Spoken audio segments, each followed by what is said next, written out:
Siz hali ham shirin gazli ichimliklarni ichyapsizmi? Unda ehtiyot bo'ling. Men 30 kun davomida umuman shirin gazli ichimliklarni ichmaslikka qaror qildim va natijasi meni xursand qildi. Ortiqcha parhezsiz va sportsiz oddiygina gazli ichimliklardan voz kechish sizni tanangizga qanchalik ta'sir qilishiga bir e'tibor bering. Birinchidan, tanadan 3 kilogramdan 5 kilogramgacha ortiqcha vazn ketadi. Men gazli ichimliklardan 30 kun davomida o'zimni tiydim va 2 haftada 12 kilogramgacha ozdim. Har bitta gazli ichimlik bankada 8 ta qoshiq shakar bor. Bu 150-180 kaloriya degani. Agarda siz har kuni ichadigan bo'lsangiz, oyiga kamida 2 yoki 3 kilogram yog' yig'asiz. Ikkinchisi, miyangiz ravshanlashadi va fikrlashingiz osonlashadi.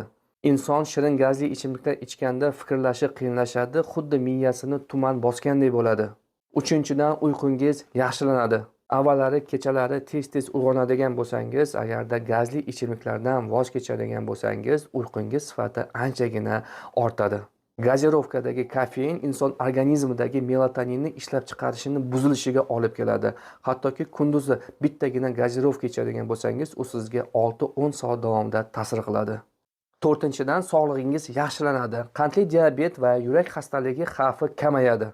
Shirin gazli ichimliklardan voz kechish natijasida qondagi qand miqdori kamayadi va me'yorga keladi. Garvard olimlarining tadqiqotlariga qaraganda, har kuni gazli ichimliklarni ichadigan odamda qandli diabetga chalinish xavfi 26% yuqori bo'lar ekan. Beshinchisi, yuzingiz yorug'lanishni boshlaydi, ya'ni teringiz tozalanishni boshlaydi. Shirin gazli ichimliklar terida yallig'lanishni keltirib chiqaradi va hujayralarni qayta tiklanishini sekinlashtiradi.